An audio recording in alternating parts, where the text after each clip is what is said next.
in those days, I feel like there was MTV music and there was VH1 music. Oh, And okay. very rarely would you see the same music videos on both channels. Like there was.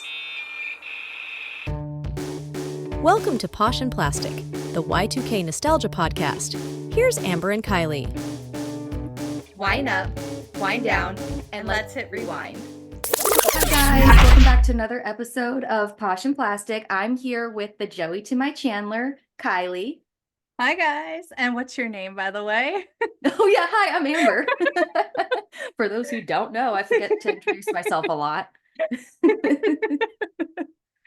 Hi guys, welcome back to Posh Plastic. We're like batch recording today. We're just trying it out, seeing, so bear with us. But a lot has happened this week. Yes. I want to let you go first with because you know more about this than I do. Yes. I only know slightly. But yeah. Sorry, let me keep cutting you off. No worries. So we had Drake and Kendrick Lamar, their diss track battle. It was hilarious. Have you listened to the music? I've heard pieces. The only song I listened to fully, which is it's not even a song, it's just a beat, but it's the BBL Drizzy. Yep. It's so catchy, and I just think it's so funny. So the background on that one, for those who don't know, is Drake like called out a producer named Metro Boomin, and he was like, why don't you just stick to playing drums? Like insinuating all you do is make beats. So he made a beat and he sampled a comedian's bit on Drake having a BBL, and he made a song out of it. And of course, this is a brilliant move because, of course, you're going to get all those SoundCloud rappers rapping over it, dissing Drake. Mm-hmm. Oh my God, that's so funny. No, I need to listen to these songs because I just remember they go back and forth basically by the hour. It was like Drake released, then Kendrick released, then Drake released, then Kendrick released. Like, well, that was the thing. So it was like that, and then it got silent, and Drake released another song, and then like within the hour, Kendrick's like, "Okay, I'm done. Here you go," and he released 3 songs. damn. Yeah. I saw, it's, I don't think I can say this on the podcast, but basically like Kendrick was saying how like Drake gentrified like the rap industry. That's funny. That's funny. I don't know if we can say that on the pod. I don't Can we see say why that? not. I mean, that sounds a little bit crazy. You're quoting him, so it's fine. And I feel like everybody is with Kendrick on this one. That's like, I don't even listen to much Kendrick, but if you had told me Drake and Kendrick are about to battle, I'd be like, that's a really dumb move, Drake. Really though, because I've heard Kendrick's music versus Drake's, and don't get me wrong, I enjoy both of them for what they do. I wouldn't battle Kendrick. No, you're right. Like I wouldn't. And Drake, his lyrics. Drake really has fallen off from when he was coming out in 2009. I think he started really strong, and it's just gone downhill.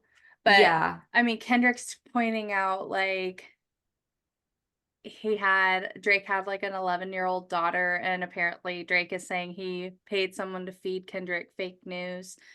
But then Kendrick also was alluding to Drake essentially being like another Diddy. And yeah, Drake did not address that. Why would he? But no, yeah, I've heard that too. Drake is he's a little bit sketchy to me. It's weird because like you said, he did start out really strong. I enjoy his older stuff. Like all through college, I was definitely like bumping Drake for sure. Yeah. I think Cash Money really was the thing at the time. Yeah. Because you had Wayne, of course, and then Lloyd, Nicki just came out, Drake, the Bedrock. Like that, I feel like was kind of like the intro to like Weezy was just like, these are all my people. For real. No, you're right. And yeah, they were hot for a second and then just kind of fizzled out. Well, I mean, I should say more than anything, Drake fizzled out because I feel like Lil Wayne, like is he really making music right now? No, right? Not really, but I feel like Lil Wayne, like he's like producing now more, right? he made a legacy for himself. Yeah. So no matter what, like he's kind of like on Usher's level for us Mhm. millennials. Like he was so big during such a special time in our lives of being young. He's always going to make us smile when we see him or hear his name. Yeah. Whereas Drake, not so much. Yeah, I think that's a good point too. I think Drake was on the end cusp of like our childhood, and so it was more Yeah. like our adulthood of music. And so it didn't pack the punch as hard for us. It's not as nostalgic for us. Yeah. He wasn't making like Lollipop and a Right? Millie. Oh my God. Two shots? Yeah. Two So, shots of whatever. Two shots of whatever. yeah, yeah. So, yeah, Kendrick kind of won that one. Yeah, I'm gonna have to listen. I honestly just want, you know what? I bet I can find it on either Apple or Spotify. Somebody had to have made a like quick little playlist of each song so I can listen to like all of it and just see Yeah, it like back and forth. 100%. Yeah. So I'm gonna do that probably. But in I guess happy or less angry news, Hilary Duff had her baby, her fourth Yay. Yeah. baby. Yes, her fourth Yeah. baby, and they named her Towns. I think Oh it's my cute. God. Yes. And she had an at-home water birth, which I think is so beautiful. I It's know. That's what I want to do. yeah. Yeah, if I have It, kids, it I scares would. me a little. And don't scare me as much as the hospital does. Totally agree on that. I think, to be fair, let's just be fair here. Giving birth kind of terrifies me in general. True. You hear stories about like nurses and doctors being like, no, you're doing this. And, and I'm just going to say, guys, like my husband's in the medical field. So I, I understand things, but my stance is you know your body better than everybody.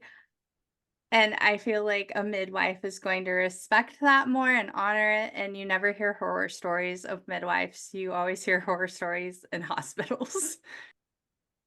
You're right. That's a really good point because I think in a hospital, like you've got a bunch of other things going on, whereas like the midwife is focused on you specifically, your body's needs, what you need as a woman for this moment. Like I feel like, and most midwives tend to be women. I'm not to say that they can't be men. I don't know. Can Yeah. they be?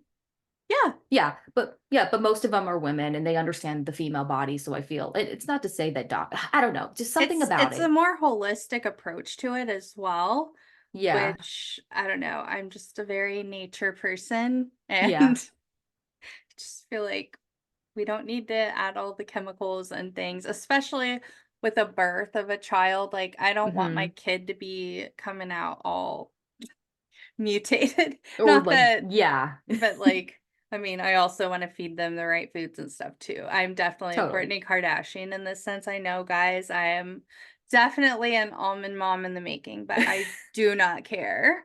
Like, I've had so No, many health issues from our foods and the medications that our country gives us. And so I'm not subscribing to that for my kids. she said, fuck it, I'm out. I'll do it myself. Yeah. No, but for real, honestly, like I love this journey for you only because I mean, it's the best thing for you, but then I also like I get to see better approaches for my life too, so I steal from you a little bit, I'm not gonna lie.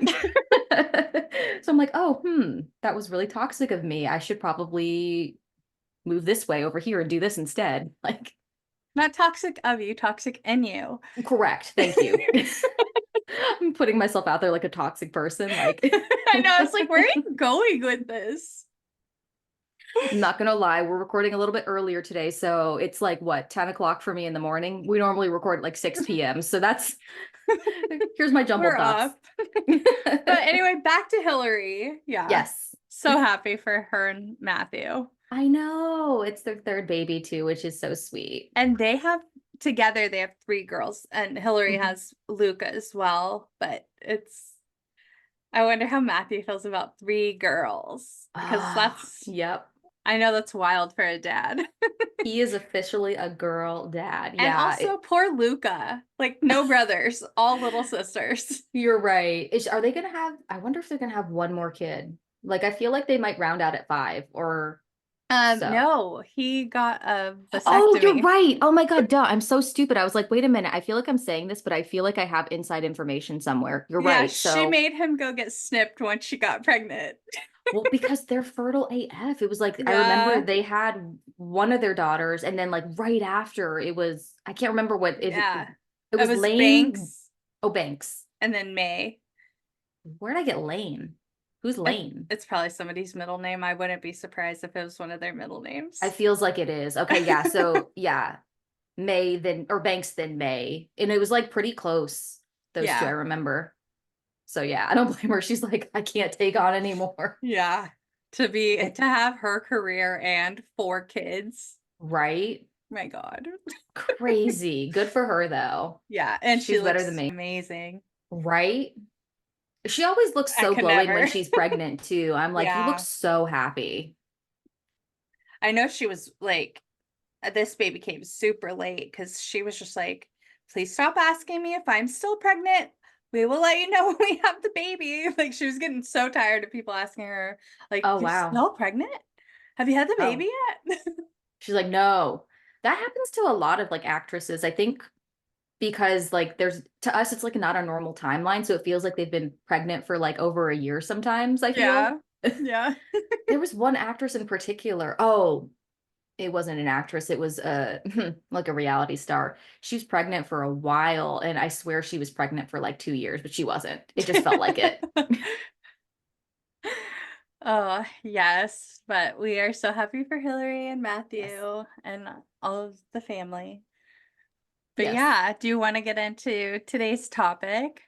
Let's do what we're binging first before we Oh, get in there. thank you. Oh my God, we skipped a few things. I know we're like all over the place today. It's we're getting our bearings, guys.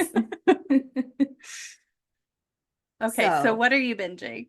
so I am binging yogi teas, but specifically Oh, a blueberry sage one. It's a stress relief one, but the that sounds taste. amazing. I'm gonna have to get that. So, You got me into tea in the first place because when we were living together, you're like, here, yep. try sleepy time tea. And I always have to have that in the house now. Oh yeah. Yes. You should check out some of the yogi ones too, because they have a bedtime tea. They have like stress relief teas that kind of can make you a little bit like drowsy too. So That they've got like a blueberry whole sage line. sounds amazing. So good with just a little bit of honey, and I'm telling you, it's so yummy. I'm sold. I'm gonna go get some today. You should. I'm almost considering steeping some and then turning it into iced tea. Yes, you should do that. Right? I think I should too. So I've got enough packets of it right now. So yeah, yogi tea for those. Yeah, it's so good. My boss at my previous job, he had put me onto it. He was drinking like the positive energy one. He wasn't even drinking coffee, he was drinking tea. And I drank it, and I will say it does make you very positive, but it gives you a lot of energy too. So I like normally I'm just like a somewhat positive person, but I was like, hey, hi, how are you? How are you doing today, Oh my everybody? Let's get God. shit done. I Like need to try that now. I just want to experience that. you should. It's like the most wild feeling because you feel this like surge of energy, but also like positivity, and you're confused what to do with it. Oh my God, I'm trying that one too. Sorry, Nicholas, So I'm gonna go spend money on tea. It's not you that much should. money though.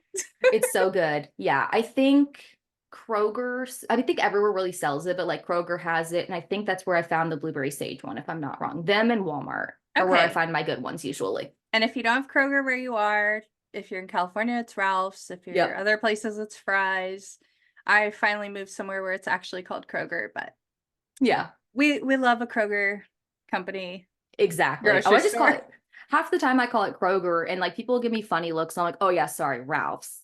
You know what's funny is I used to always call it Kroger because when I talk to you, it's just easier to call it that. Yeah. And now that I've moved here, I keep wanting to revert back to calling it Fry's. And Nicholas Hmm. was like, "What?" And I'm like, "Kroger, whatever." I know. It's weird. I never wanted to call it Kroger back in the day, but yeah, being here now, I just want to call it Kroger. I It's don't just know. easier. It really is. I'm like, it's all the same. Yes. Put that on my Okay. grocery list. Yes, do it for sure. Okay. Let me roll into giving our new phone who dis, and then we can roll out our topic for the week. My new phone who dis this week. No one can make you feel inferior without your consent. That sounds like a Laurenism, but I'm not sure. I'll let you Yeah. reveal, but that definitely sounds like something off the hills. All right, guys, we'll reveal at the end. I'll reread it, and wow, can I say words? I will reread it again, and then we'll let Kylie guess, and then I'll reveal. All right. But yeah, today we are talking about the one and only Amy Winehouse. And if you're listening to this the day it comes out, her biopic film comes out tomorrow. Heard not so great reviews on that.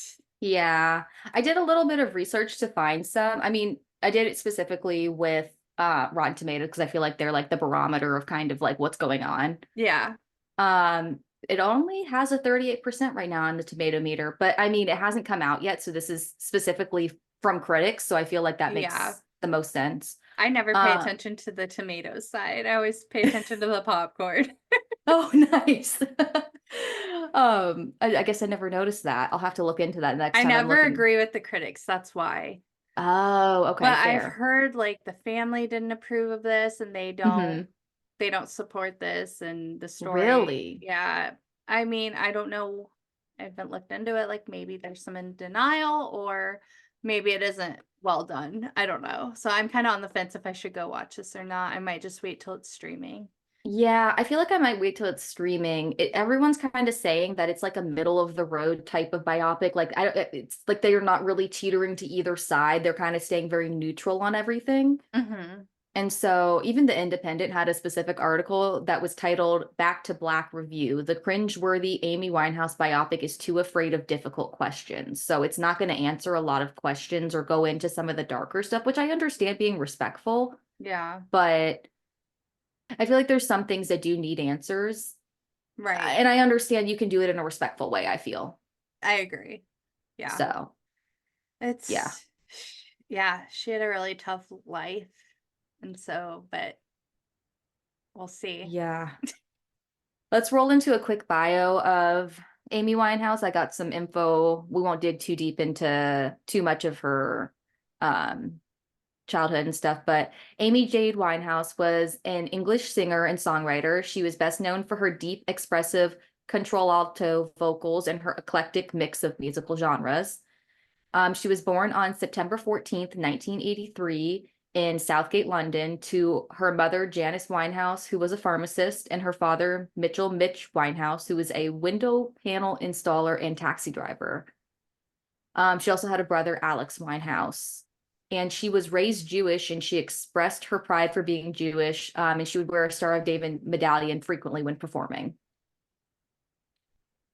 And then a lot of her flares in her music that come from jazz is because most of her maternal uncles were actually jazz musicians. So that's where. Oh, okay. I thought that was interesting too, because as soon as I read that, I was like, clearly it's where like a lot of her the soul of her music kind of comes from. Yeah.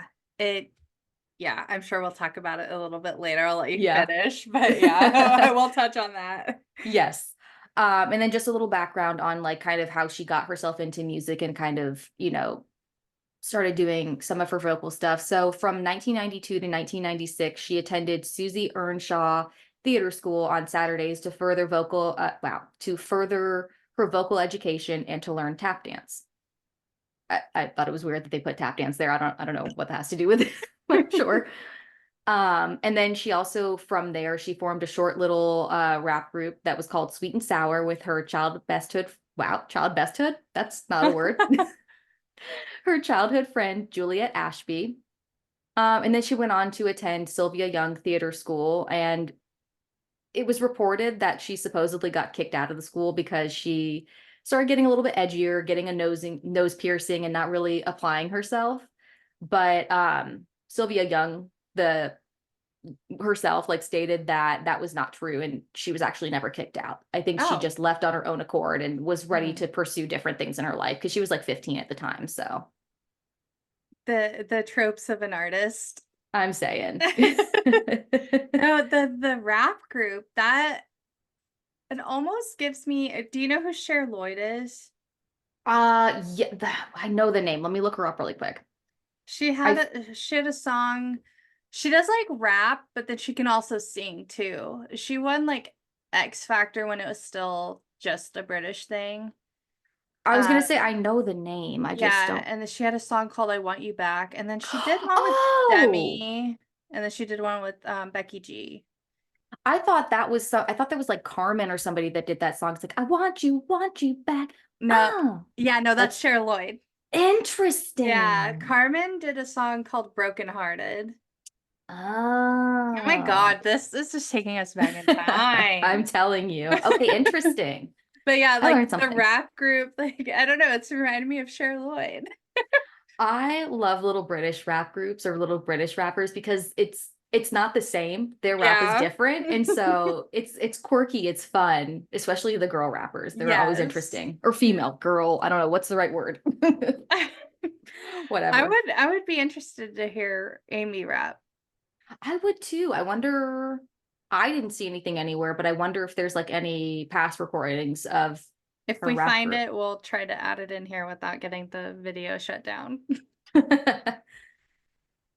But yeah, Yes. let's talk about A little bit cunty. her look. Yes. Yeah, no, her look was extremely specific to her, I should say. Yeah, it made her iconic, kind of like how Ariana is known for the high ponytail. It was she was known for this look. Yes. So, I did a little bit of research on that as well, and basically her greatest love was 1960s girl groups. So she kind of based her style around that, and her hairdresser, who was Alex Foden, he borrowed her fashion of distinctive bee hairdos, and most of hers were actually like weaves that she got put into her hair. And then the Oh, Cleopatra inspired makeup. yes, she Which is crazy was because she big had, on the cat eyes. yes. And like didn't she even wear like brighter eyeshadows and stuff occasionally too with that cat eye? Or am I getting that just mixed up in my head? Let me Maybe look. sometimes. I think primarily though it was just the eyeliner. It was, yeah, looking at the pictures.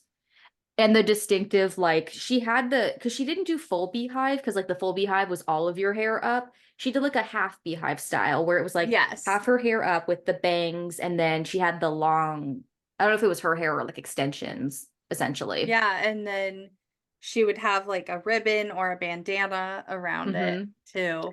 Yep. Or like a little Very, bow. yeah, I it mean, was flower. very very specific. Yeah, and then she would do the thick eyeliner. So she was very 1960s with her looks. And then Yes.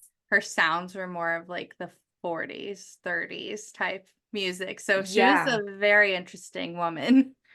No, exactly. It was interesting because it all worked, right? It didn't like Hmm. jumble in a weird way. It was like she was grabbing from all these different decades, and you would think that she would have been kind of confusing, but it all just worked together. It made sense Yeah.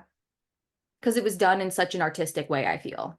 Yeah, yeah. If you see someone walking in a store, you know, at your local supermarket, you're going to give this person a look. But with Amy being an artist, it Hmm. was like, this is Amy Winehouse. Yeah, for real. Um, and then even one of the Rolling Stone editors described Amy Winehouse's style, saying that just as her best music drew on sampling, assembling sonic licks and stylistic fragments borrowed from Motown, Stax, punk, and early hip hop, her personal style was also a knowing collage, like we said. So there was a certain moment, if you were headed like in the 90s, if you were looking left and right, essentially, like you would find people that looked like Betty Page, but not the way that Winehouse did it, which was mixing Betty Page with Bridget Bardot and adding a Hmm. little bit of Ronnie Spector. So she kind of brought it all together. Which is what we said, right? It's one thing to take from just one decade specifically and to hone in on something, but she kind of took it all and made it her own. Yeah, she said, I like this, and I like this, and it's all going to be a part of who I am. Yeah. That was amazing. Yeah. To have that confidence too, because nobody's walking around looking like that. So to do that and stand confident in it too, like Yeah. She knew who she wanted to be, kind of like Jenny. Shout out back to our Gossip Girl episode. Yes. So let's talk about her music because that's what she's best known for. So we got to dive Mhm. into the art. For me, okay, like back in those days, I feel like there was MTV music and there was VH1 music. Oh, And okay. very rarely would you see the same music videos on both channels. Like there were some, Yeah. the hits, probably like a Bleeding Love type music would be Mhm. seen on both. But I feel like your Amy Winehouse's, Ingrid Michaelson, Sarah Bareilles, not, I mean, the last two I named kind of have similar because they work together a lot, but I wouldn't compare Amy to those two. Yeah. But the fray, the script, those are going to be what you see on VH1. You're not really going to see those Yeah. on MTV. And when I found stuff on VH1 and I liked them, I would always feel like grown. I don't know. I felt like that was more of like the adults, and then MTV was like Yeah. teens and kids. And so, I don't know, I just felt like listening to Amy, I just felt a little more mature. No, you're right. I think that's a good way because, like you said, all these, you know what, again, a lot of these artists that you kind of put together, I think there was more soul in VH1 Mhm. and maturity, like you said. I think there was just a fun lightness. Uh, Kind of everybody can listen here on MTV, whereas like VH1, it's like it's a different audience we're trying to. Yes. So Yeah, it's because MTV interesting. is like, oh, you're following trends, and then VH1 is like, you like music. I don't know. It's Yeah, no, yeah, I get it. It's I can't describe it either. Yeah, there was definitely a fine line of like mainstream and not, basically, I guess. yeah. We'll make that our poll this week. Did you prefer more of VH1 music or MTV music back in the 2000s? Ooh, I'm curious. That'll be a good one. I'm not gonna lie. I think I was definitely just too mainstream. I'm a mainstream girly. I loved both. But I feel like I would more so put like the VH1 songs as my Yeah. MySpace. Ooh, you know what? You're right. I was listening more so, like I listened to both, but I was definitely more an MTV girly, but because it was like that soulful, that like that feeling music on VH1. Yeah. Yeah, of course that was my MySpace song. I wanted people to feel things. Yeah. So I was surprised. I guess me surprised. It felt like she had done more music, more than just two studio albums, but it was just two. I mean, she had a lot of songs on them, but I was Yeah. surprised to know it was just two. She hit that rise and then she wasn't with us for much longer after that, unfortunately. So sad. Yeah, her first album was called Frank. It was released in October of 2003. I will be honest, I don't remember much about this album, if anything, really at all. I listened to it recently, and I will say, like, it's good, but my favorite song was Amy, Amy, Amy. I don't know. There was Mhm. like something interesting about it, the way that the beat of it was. I think it was a Yeah. little bit more upbeat. Yeah, it's a little jazzy, fun song. Yeah. Um, Yeah. And then the intro song too, and Stronger Than Me, I will say that one was good too. I really enjoyed that. But really her best known album, Back to Black, which was released in October of 2006. I think we all pretty much know this one the best. Yes. Her number one hit, which I was, off camera, I was just singing it to Kylie because it stuck in my head. Rehab, right? We all know that song. Um, Yeah, I remember, I'm pretty sure the first single she released off of this, and I could be remembering this wrong. I was a kid, but the first one I remember was You Know I'm No Good.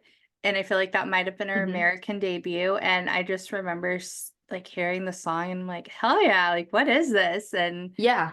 like just watching the music video and like, of course it's a little, inappropriate, but Hmm. I just loved it. And then she dropped Rehab, I think, after that. And that's when she just shot up. Everyone knew who Shut she up. was. Yeah. And that song was playing everywhere. Yeah. I think my favorite song of this album is Tears Dry on Their Own. Oh, okay.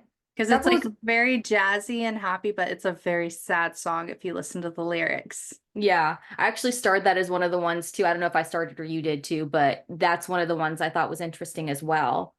Um, I thought her Back to Black album, it was interesting to listen to because I felt like it had a story. I Oh, it don't does. know. Yeah.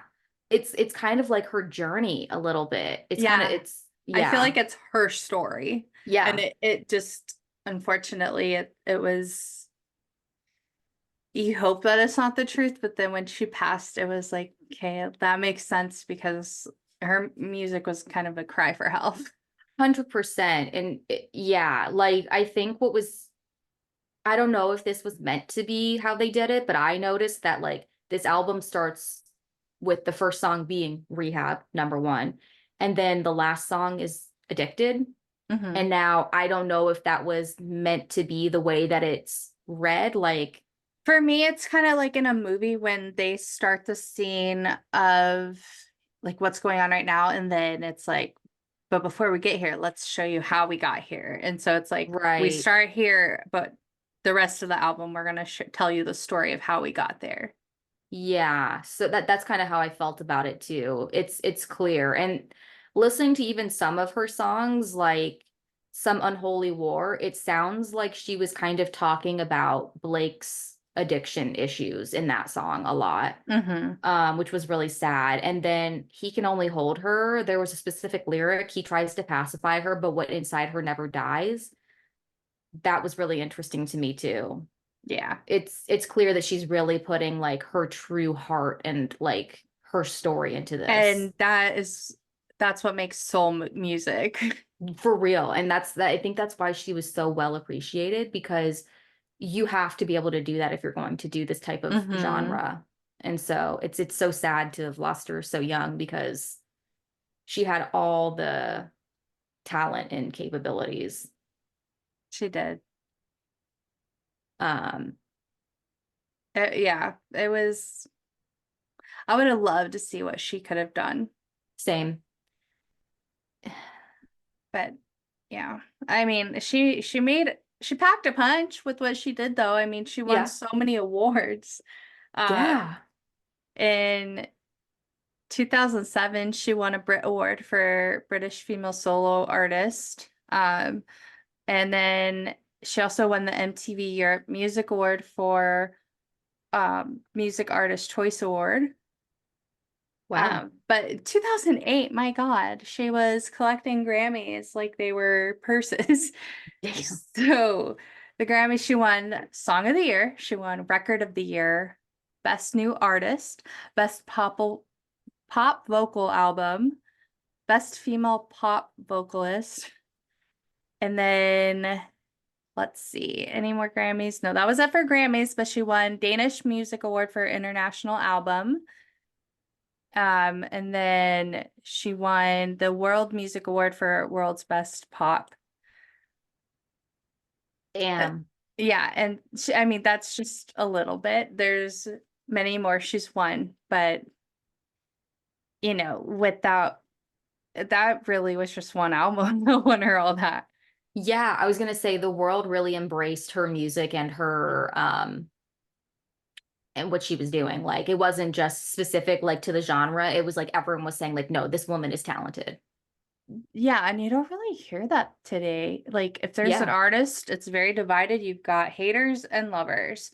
And Yeah. there's no really like, yeah, there's no doubt this woman's or man is full of talent the way it was back Because then. yeah, well, I just don't think we see it the same way anymore. I think the music industry is really oversaturated. I think it sucks to say, but like a lot of these SoundCloud artists and these TikTokers and stuff, they can do Yeah, things so digitally now that it just kind of it ruins the music experience. It's not just having a good voice. It's not enough anymore. that's very true. There's only, I think I've got enough fingers on one hand to name some artists I know of that don't use all the auto tune crap. Right. Yeah. It just doesn't happen anymore, unfortunately. And then you've got the cult followers of all these bigger artists who've been Hmm. around, and it's just there's no room anymore. Yeah, Nope. So yeah, it's different. ugh. But we have to touch on it. We're going to touch very respectfully on the drug use and her passing because it is a part of her story. I would say if you're uncomfortable with, drug use and death, I would pause this part and And some Well, EDs as well. yeah. Oh. Yeah, I mean, this is towards the end anyway, so we'll be wrapping up after. We do have a burn book towards the end this week, but otherwise we can catch you next week if this is too sensitive for you. So, as most people know, she was married to Blake Fielder Civil for a couple of years. I believe it was 2007 to 2009. And he himself, he was a heroin addict, and he actually introduced Amy to heroin firsthand. Prior to this, she was just a heavy smoker, is what most people would say. In August of 2007, she was hospitalized for what was reported to be an overdose of heroin, ecstasy, cocaine, ketamine, and alcohol. Which, my God, Jesus. I don't even know what to say to that. She did admit in interviews that she had problems with self-harm, depression, and eating disorders. This was known. Even her brother at one point said that she was struggling with bulimia. However, she had decided around, what was it, 2008 to officially quit doing drugs. But because of that, now she was heavily relying and leaning more into alcohol, which she did die via alcohol poisoning with vodka, though many people speculate it was drug overdose. It wasn't. Her BAC was 0.416%, which is almost 5 times the legal drink drive limit. I'm not sure. Like, I don't know much about the BAC. I know it's always supposed to be 0.0. I can't imagine when it's point a number, you know? Yeah, like that's super high. Yeah. That's extremely And tragic. well, I guess that's compared like within her body ratio, but I'm just thinking she was Right. so tiny to have all that alcohol in her. Yeah. It probably And that really affects her. 100%. And that's even kind of what her brother said. So after she passed, he made a statement too that basically said she suffered from bulimia very badly. You know, he basically says it wasn't a revelation. And unfortunately, he feels like that is probably what ended up, you know, Yeah. It's helped with her hard. passing. Yeah, it's really sad. She struggled a lot. It seems like, I mean, if you listen to her music, it's clear that she was struggling with some mental health issues throughout her career. Yeah. Unfortunately, that is like the artist trope, like you have to go through Mhm. things to make beautiful art. And Yeah, no, 100. I wish that wasn't the case because I really enjoy her art and I would have loved it to just be a story in her head versus real life. Yeah, it's so unfortunate. Yeah, her story just every time I hear or think about it just really sits with me. She was so young. She was She was 27. 27. Yeah, Mm-hmm. well, they say the 27 Club. Have you heard about that? No. It's kind of a conspiracy type thing, but they say, there's a high number of artists or actors, whatever, who pass away at the age of 27. And Wow. they wonder if there's something, greater that's causing that. Wow. I really don't think that's the case with Amy, but No, she clearly was battling a lot of inner yeah. demons, unfortunately. Yeah. And you can see it when you watch her perform. Yeah. Well, you can I see it in her eyes. yeah, she doesn't want to be here. Yeah. Oh, yeah, it's hard to watch old like clips. Like something resurfaced recently. It was her last performance, I've seen and that too. it's really sad. It's painful to watch. Yeah, because you have this voice coming out and you want to enjoy it, but when you look at her, it's just painful to watch. Yeah, it's extremely sad. The video, I mean, luckily she had some really good fans because like clearly she was struggling during that performance, but like even her fans were still lifting her up, which I think is Hmm. so totally beautiful. It's just so sad that like was the outcome, unfortunately. Yeah. Okay, guys. Well, we're gonna wrap up here, and we're gonna luckily shake this off with 3 more positive episodes. But Yes. let's go. We're gonna go into a Look bird it out book for me. Put it in story the book. today. Mhm. Back when we were younger in the summertime months between school, my mom was convinced me and my siblings were spending too much time in front of the TV and computer. She tried to make it a point to have us go outside and play. However, she was a single mother and she had to work a lot, so she couldn't always be around to make sure we were getting outside on a daily basis. So I was left to watch my brother and sister and was told, make sure you guys play outside for at least an hour. Easy. Well, at this point, it was around 11 or 12 years old. My brother was 8 and my sister was around 6. Being the oldest and a preteen, all I was worried about was chatting with my friends on AIM. What a throwback. Right? And being anywhere my siblings weren't. But Preach. but I couldn't just thwart outside time because my mother would come home and ask, did y'all play outside? And my sister, being 6, was a snitch. Oh, little sisters. Tell me about it. So I couldn't get away with lying. So I devised a plan. I would send my brother and sister outside and tell them, I'll be out in a few, and then show up for maybe 5 minutes at the end to see what they were doing and then bring Savage. them inside. No, this is brilliant because kids aren't paying attention to like time when they're playing outside. Like they get to play outside. They want to be out there as long as possible. Like, this is adults. Brilliant. Yeah, I love this. So this became a habit so much that my sister created a game called Waiting for Ashley. Oh my God. And it was a cool little imaginary game she played, but she couldn't be going around and calling it that, as my mom would have clearly not been thrilled as what I had been doing. So she changed the name to Cool and Not Cool. And that's my story of what I remember to be the first time I manipulated my siblings. Oh, Ashley, that's amazing. Why were we not friends when I was younger? What's up, girl? No, yeah, this is brilliant. So if you guys have stories for our burn book, and it could be funny like this, it can be like something you need to get off your chest, like vent about, like a bad memory or an undying secret or whatever. Just fun stories from back in the day when you were a kid or teen. You can DM us on Instagram or email us poshandplastic@gmail.com, and we would love your stories. Yes. Okay, but we got to wrap up our new phone who dis. Yes. Okay. So our quote this week was, no one can make you feel inferior without your consent. I'm gonna go Lauren Conrad. No. It does sound like it. I thought you were gonna get this one. I don't know why, but I thought so. It's Joe from Princess Diaries, and he tells it to Oh yeah. Okay, Joe. Yeah, came in with the insight with the quick whip right there. I know, I saw that. I was like, okay. I'll have to pay attention to that line next time. That's a good one. I remember when he says it, and it's right. Oh, it's because it's right after the makeover, and Lily basically like is shitting on Mia about like her hair and everything, and they all get out of the car and like she walks away, and he basically tells her like, no one can make you feel inferior without your consent. And so I was like, okay, Joe. Well, anyway, guys, thanks so much for joining us on Posh and Plastic this week, and we will catch you next time.